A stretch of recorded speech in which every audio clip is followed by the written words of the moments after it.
Hello and welcome to another Atypical Philosopher video with myself, Jonathan M.S. Pearce. I'm going to walk you through the front lines for today, which is the 26th of September. It's my birthday, and this is what I love to do on my birthday. So happy birthday to me and all that. What is going on in Ukraine? Well, it's not so happy for people over there because there's a conflict. And I guess I must really remember that when I do all this talking on videos like this, that actually it involves real people dying. As interesting as the strategizing is and the tactical analysis is, there are real people dying, and it is horrific for everyone involved.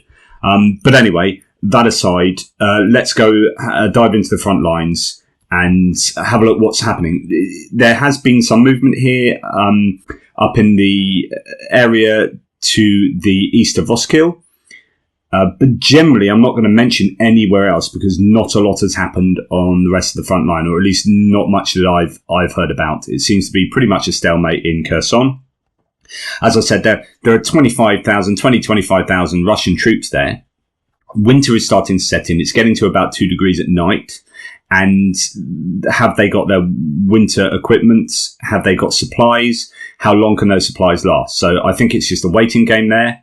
Death by 1,000 cuts, as war in Ukraine always says. That is not going to last forever, the ammunition and supplies they have. So their time is limited there. And it is just a case of a slow, steady, incremental decrease in their supplies and their eventual loss. The question is, how many will be captured? How many will escape? But back up to around the Lyman area, let's have a look a little closer. So in the Lyman area there, this is slightly out of date now, and I'm going to show you how it's out of date.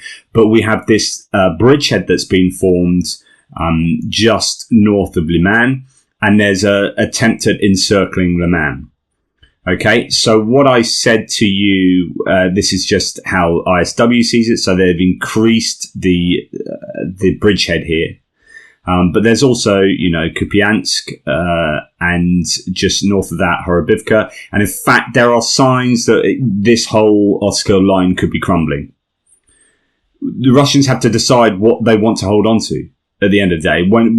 What's the point of holding a bunch of stuff just here, or, maybe just up here, if there's a massive bridgehead that is increasing in size pretty rapidly down here? What do you do? What do you do with troops? Do you keep bothering to attack in Bakhmut when not doing anything around here allows you to be flanked? So the Russians have got those kind of decisions to make.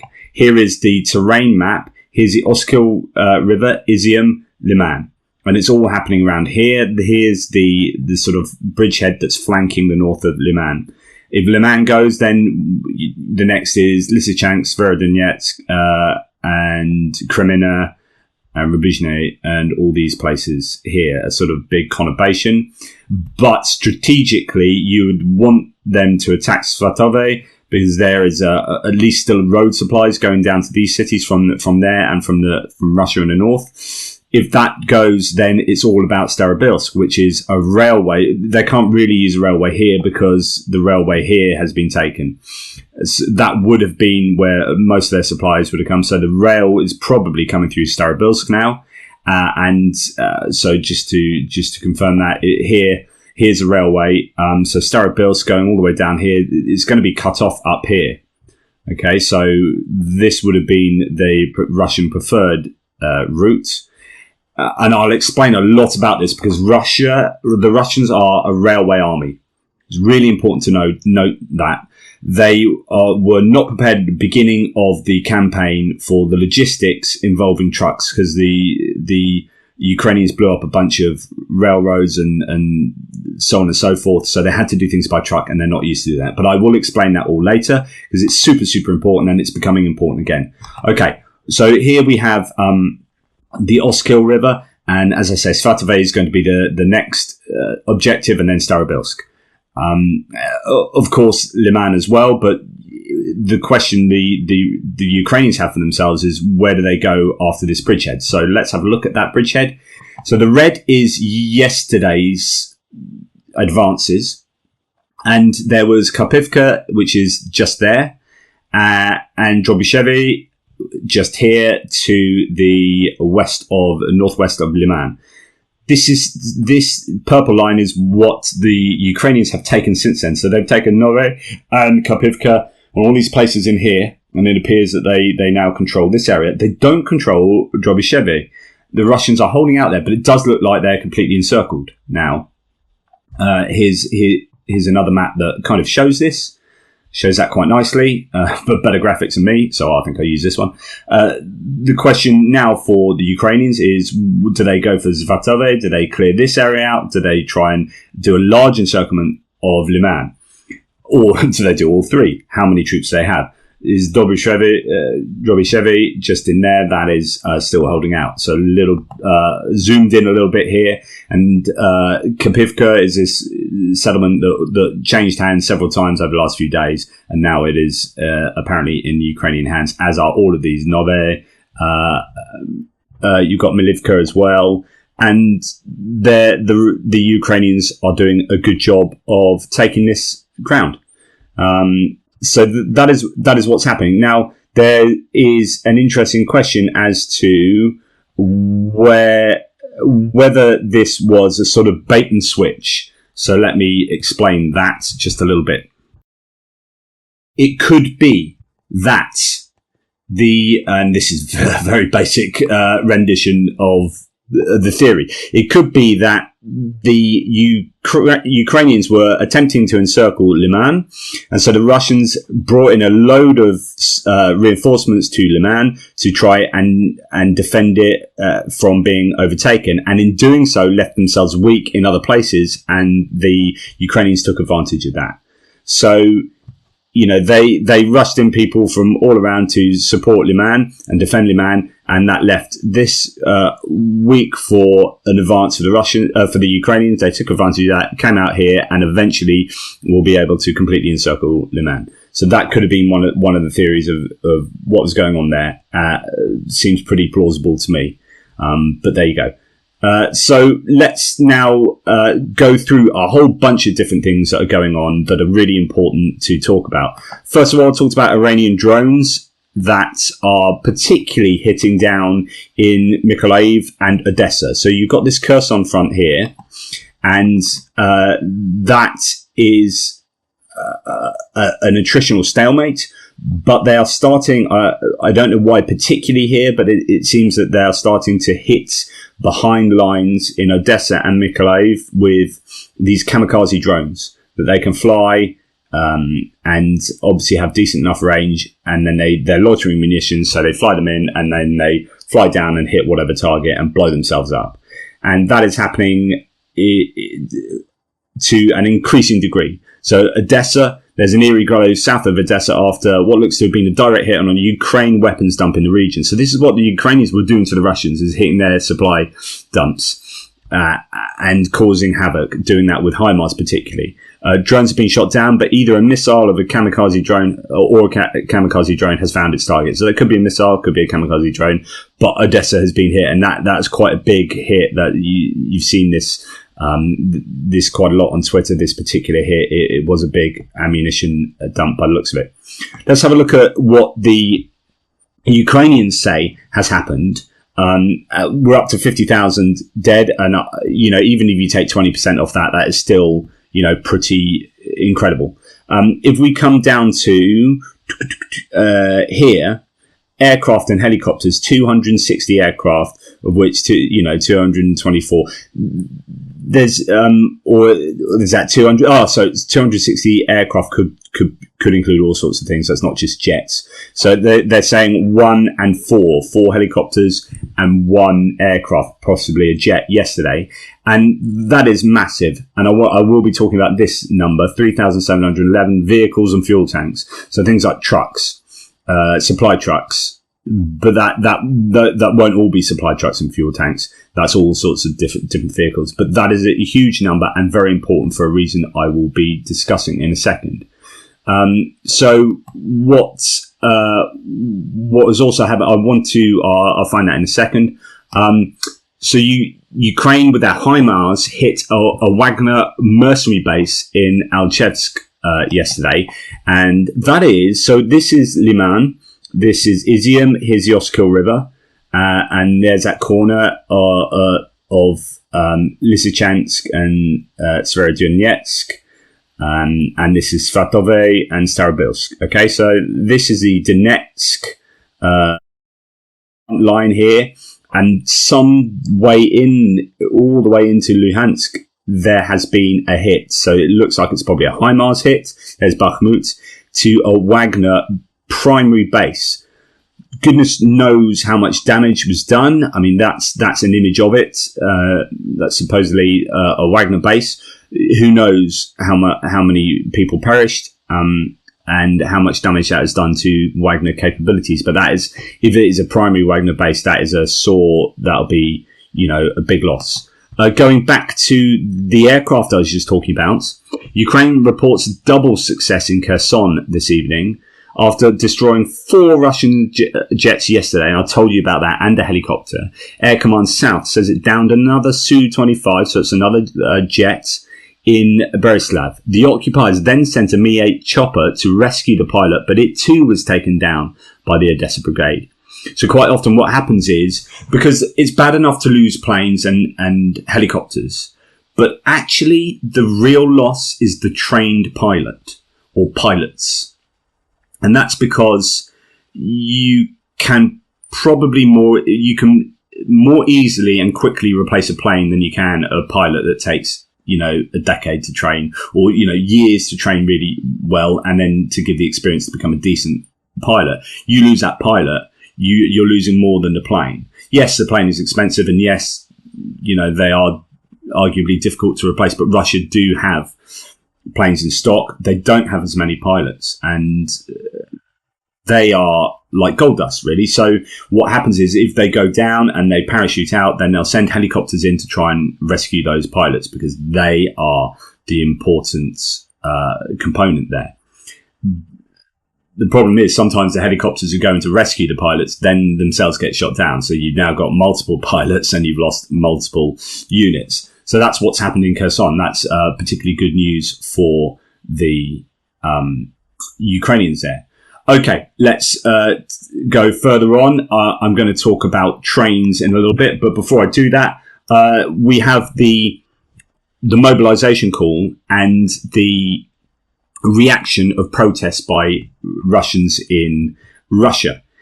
There's quite a bit to say about this, because many people in Ukraine have been quite disdainful about the protests. You say, well, where were you protesting when we had people in Bucha being tortured and found to be tortured? You weren't protesting. So this is all just about self-preservation. You don't like being mobilized. So this is affecting you. Now you're getting out and protesting. But you weren't protesting before. And in fact, Thomas Friedman said this in America. I heard him talk on CNN talking about this. And yeah, there is an element of that. But what you've got to remember is that the people who are protesting in Russia, openly protesting and going on the streets, are actually putting their own lives at risk. And I don't think it's the time to be too cynical, because those people are getting arrested and actually having mobilization conscription slapped on them and being sent to the front lines themselves. So they are putting their own lives in danger. And what's happening is Russia is sending them to the front lines to die. So it's very easy to be cynical and say, well, where were you? And yeah, this is all about self-preservation, but it's not so much about self-preservation if they're willing to go and publicly protest and put their own lives on the line in order to do that. So I think possibly a nuanced outlook is more valuable there, to say that is great. Now, there's an interesting call to say, those protests, don't protest yet, because what happened is you'll keep getting arrested, and little by little, all these protesters will be arrested and put away and won't be able to do further protests. There's a theory to say that actually wait until there's a really important tipping point and then protest en masse. That's an interesting theory. Because if you keep what people have to remember is that there are more internal security members, Rosgvardia, and internal military police inside Russia than there are army. It might be different now with the mobilization, right? But historically, the internal security services number massively. And so you've got to be really wary about doing things like protests. You'll just get locked up and that's the end of you. And it's a real shame. But here you're starting to see more open protest in the form of things like graffiti. So Putin grinds mincemeat out of our children and we watch. Right, that's pretty powerful stuff there. Here's another one on the side of a building. It says, "Mobilize your anus, dog. We are not your private army." So there you go.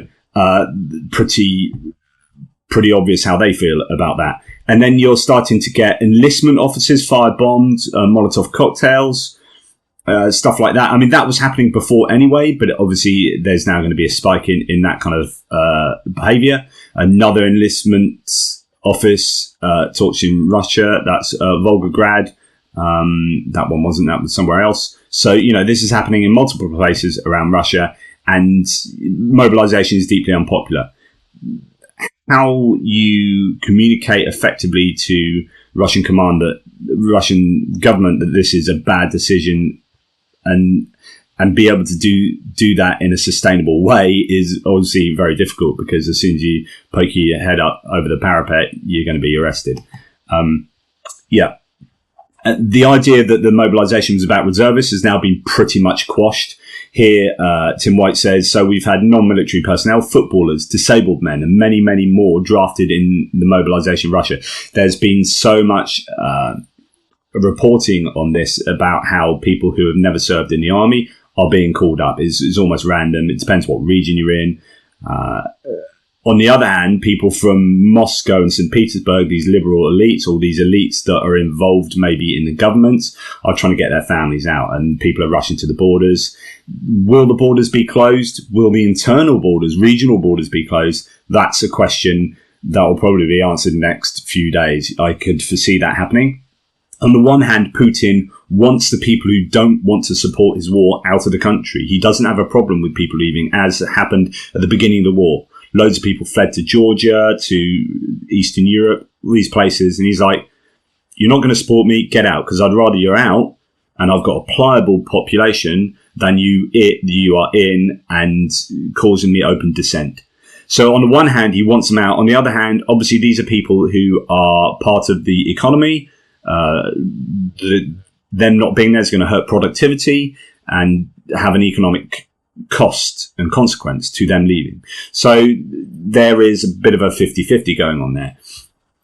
But yeah, there you go. So many reports of just 1 day's training before being sent to the front line in Ukraine. This is surely a suicidal gamble by Putin, time's almost up. We shall see.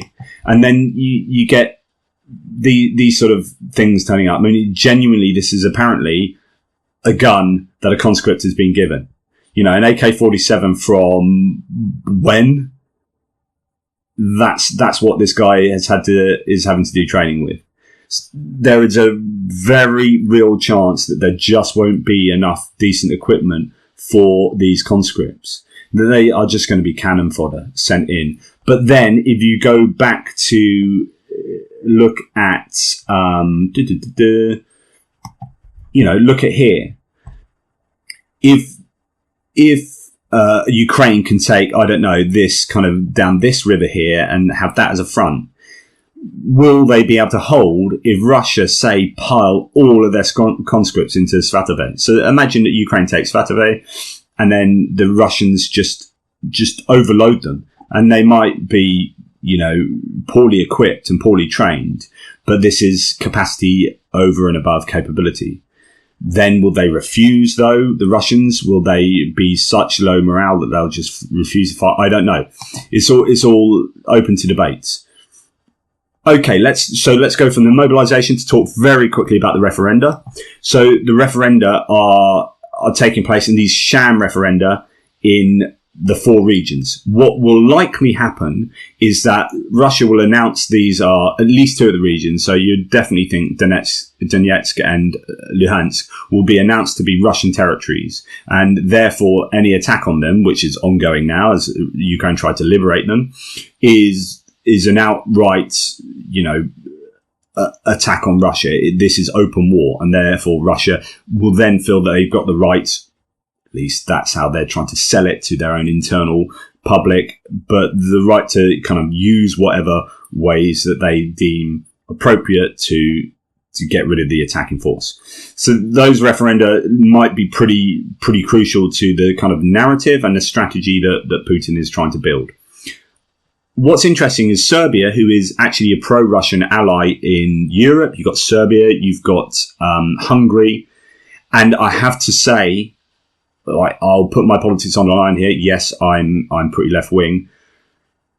What's happened in Italy is a worry. So Italy have just had their general elections this weekend, and you've got a coalition of three right-wing parties, very right-wing. So the Brothers of Italy, the main party, with their leader Melina, they are historically neo-fascist. You've got the League with Matteo Salvini, which is far right. And you've got Silvio Berlusconi's party. And he is, your centre-right, corrupt. Yeah, no time for him. Those three people leading Italy, one of the biggest economies in Europe and the world, is a real worry. Because you need Italy on side if you're going to have a united Europe against Putin. So now you've got Orban, you've got Serbia, and then you've got Italy maybe teetering on the edge. What does that do going forward? Say what you like about Brexit. Yeah, I'm a Remainer. But if we had remained in the EU, the strength of our commitment to supporting Ukraine, I'm speaking as a British person here, would have been a really unifying force. And I'm worried going forward. I'm really worried that you'll start getting a fragmentation and you won't get a unified front. And then if you're going to America, you're starting to get some of your more rabid MAGA supporters not supporting Ukraine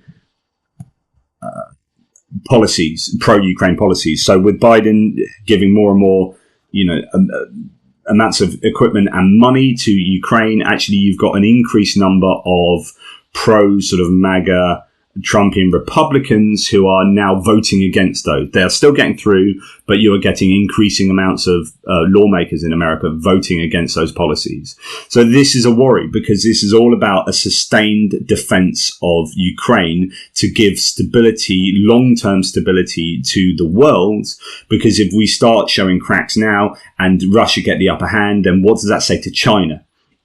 And you have this new kind of axis between China, Russia, and even possibly India. However, okay, so that's the real worry. But this is a bit of good news, which is Serbia say they won't, their foreign minister says he won't recognise the sham referenda regions that will no doubt that Russia will claim are now their new territories. Serbia cannot accept these results.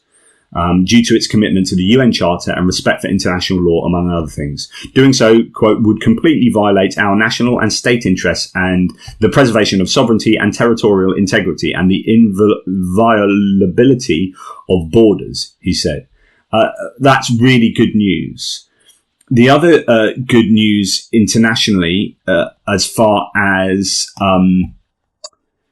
kind of the axis I was talking about, so China, Russia and India. India and China have been lapping up oil, to some degree gas that's more difficult to transport, and coal from Russia, as Russia have been unable to sell to Europe so much and to the rest of the world who have sanctioned them.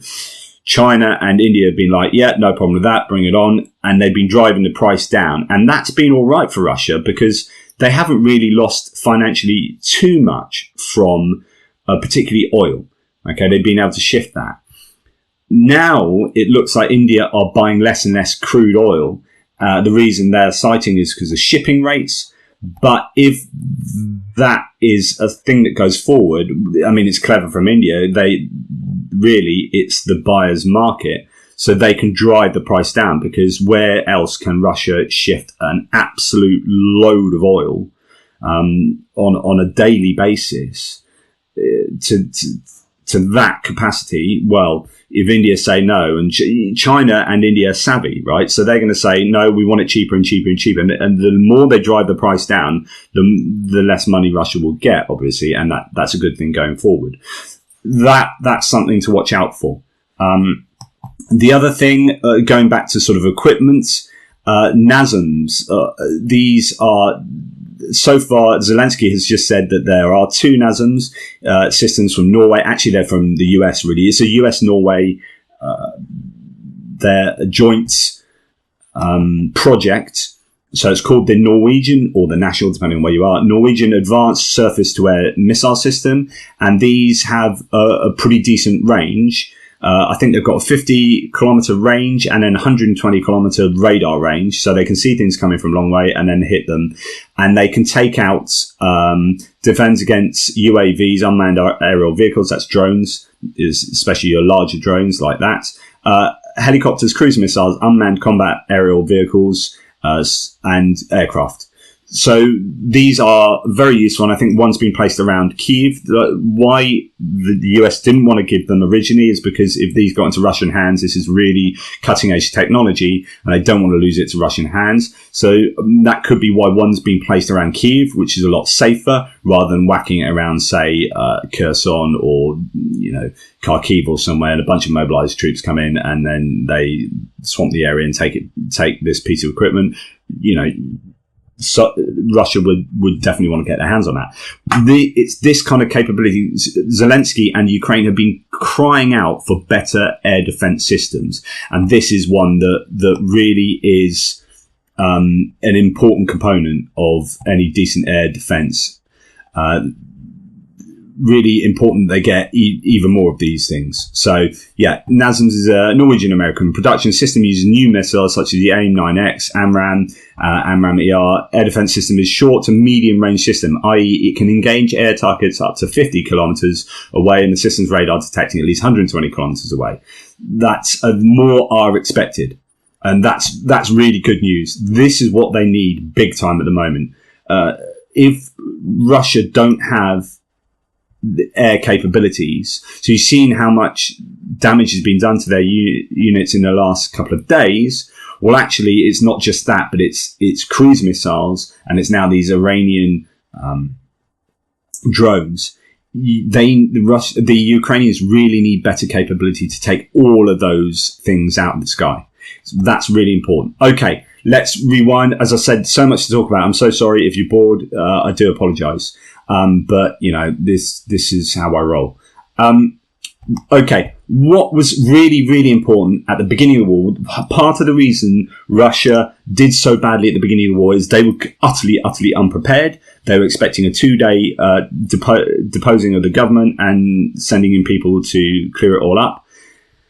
That's not what happened, and they end up being in a war. They are a railway army. They've got a whole sort of division, unit, whatever, I don't know. The whole section of their army is responsible for logistics on the railway.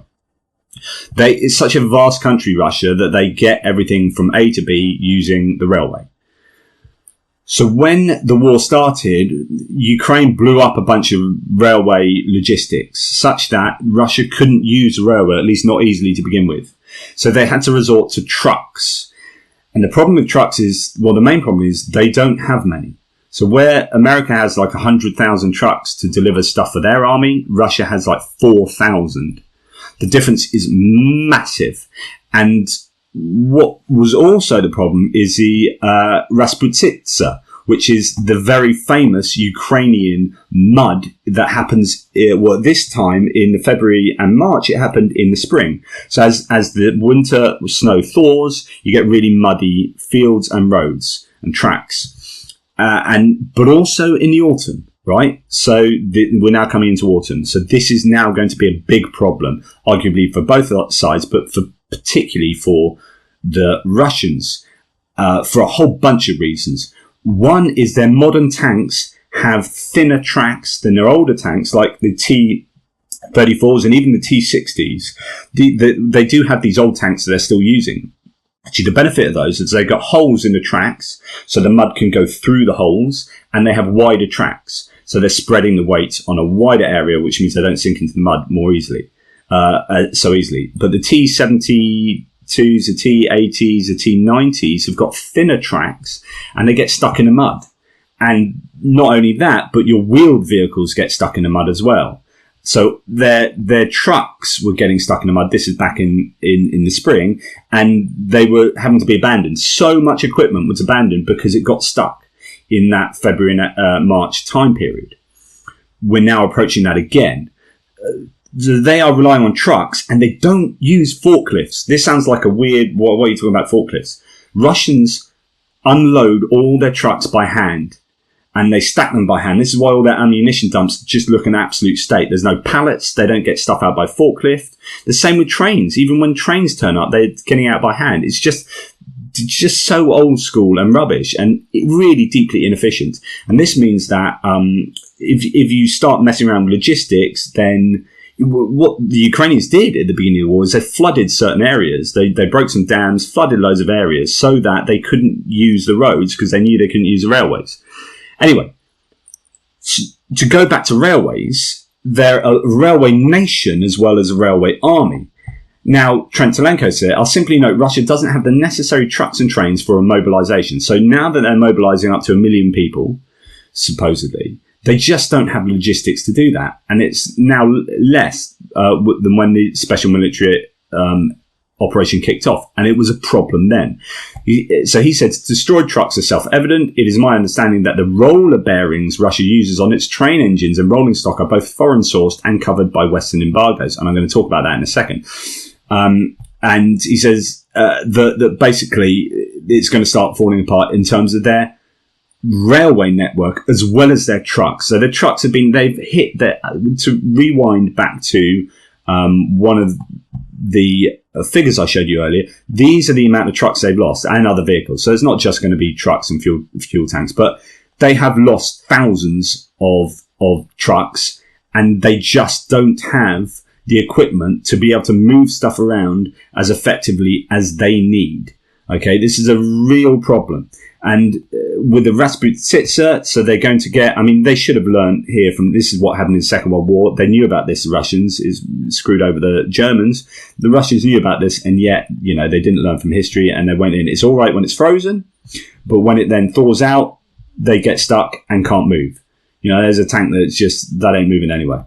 It is stuck. And so this is a big problem going forward. So what's this got to do with the railway? Okay, let's get into that, and this will be my last thing, I promise. Okay, so what are bearings? Why is it important? Rolling stock axle bearings are subject to radial impact loads caused by rail joints, switches, and sometimes wheel flats, as well as the static and dynamic radial loads of vehicle weight. Also known as roller element bearings. Roller bearings work under the same principle as ball bearings and serve one primary function, carrying loads with minimum friction. So basically, these things are really important for the rolling stock and the engines of trains, of locomotives. There is a shortage of bearings for wagons of Russian railways. This is from May, okay? And it was announced that there was a big shortage. Amstead Rail announced its withdrawal from Russia and exit from the EPK Brenko joint venture, which manufactures bearings in Saratov. EPK Brenko is the largest manufacturer of cassette bearings for railway wagon bogies, and production plan for 2022 is 240,000 pieces. They are no longer being made in Russia, and because of the sanctions, Russia cannot buy them. Right, so these cassette bearings and these rolling bearings are not made in Russia. In fact, where are they all made? Well, the top 10 bearings companies are Sweden, Germany, Japan, USA. Okay, and none of these are able to export to Russia. That's a really big problem. And so that May article, well, this is the same sort of website in September the 2nd. The threat of a collapse in freight traffic is growing as Russian railways, due to a shortage of bearings for heavy-duty wagons, reports Railway Supply, citing spotty.info. This so-called innovative wagons, these are wagons that can take greater weight, like coal, so which can carry 8 tons more than conventional ones, were left without spare parts after sanctions hit Russia over the invasion of Ukraine, and foreign manufacturers began to leave the Russian market. So by the end of August, about 10,000 freight cars were taken out of service due to the lack of bearings and the impossibility of repair. In total, more than 200,000 wagons are at risk, estimates the National Transport Company, one of the largest operators of innovative wagons. So Swedish SKF and Timken, an American one, they're the main ones that supply Russia. They pulled out. Until the end of the year, the shortage of bearings will be about 100,000 units, and this is provided that Russian manufacturers supply 95,000 units, which they just can't make them. But whether import substitution is possible, in principle, remains unclear. So could they cannibalize other ones? Yes, but then what's the sustainability of that? Can they get them from China? Probably not. We know where these are made, and they're just not going to be able to get hold of them. And then this again, Russian railways lost 10,000 rail cars due to sanctions. Again, this is from Russia themselves. This is a translation of a Russian article. In total, 20% of the fleet running on the Russian railways network, or more than 200,000 cars, is under threat, as mentioned before. So this is a real threat for the Russian logistics. And then you think their army is supplied predominantly by rail. So everything comes by rail to Belgorod, really, and then it's then transported again primarily by rail down to the front. Now, if they are unable to use rail going forward, that's a big economic hit to Russia in general. Nothing to do with the army, but it will affect the army as well, and the forces down here. And if they're having to rely on trucks to get all their stuff around here, or certainly if we are going to look at this area now in the northern Luhansk area, this railway is taken out. So if they're going to try and supply these fronts here, they're going to have to do it from the railway, but then by truck. This is obviously, there's a huge network in the coming into Donetsk and the north and southern Luhansk area. If the Ukrainians will know this, and we're trying to hit railway. Unfortunately, railway lines can be repaired fairly quickly. They're not difficult to repair, but the Russians not being able to rely on railway all the time is a massive challenge. And they just don't have the truck capability to do it. And going forward, they might not even have the railway capability to do it. So things like this is where the sanctions are really useful, because it means that they are unable to get these core components to their industries. We already know their car industries just stopped. Their airplane industry has stopped, as they can't get the parts. They're having to cannibalize planes, and they have cars without ABS and airbags and stuff like that. So sanctions are really useful, and they do bite in certain areas. They might not have been so useful in the oil, but as we see, maybe India and China driving down the prices there might really affect the Russian oil production going forward and the amount of money they make from that. There you go. So not too much movement on the lines. A bit up here in the Oskil area, but a lot of conversation about an awful lot of other stuff. And I could go on about many other aspects. This war takes into account so many different things, and an issue over here might affect things over here. The economics and the politics, the geopolitical context of the whole of Europe and Asia and America affect what goes on the front line. And so if you don't keep an eye on these things, then you don't understand how stuff is happening on the front line. So it's really important to have this larger view of what's going on. And hopefully I've given you a bit of an insight into some of that, at least. Please, if you appreciate this, please like, subscribe and share. You can always join, give thanks with buy me a coffee and anything down below. It's all in the description. And if just one last thing, I promise, I'm sorry if I do philosophy videos normally. And if that's your game and you really like that, but don't like these, I'm sorry, just don't watch these. And if you really like all this stuff on Ukraine, but don't like philosophy stuff and, my debates on whether God exists or not, just forget those. I'd love to have 2 separate channels. I can't do that. It's just me. I don't have time and the wherewithal to sort that all out. But hopefully you can either differentiate or you can like both, which is awesome, as I do. But thank you so much for being really patient with this video and listening all the way through if you're still here. Take care, and I'll see you next time.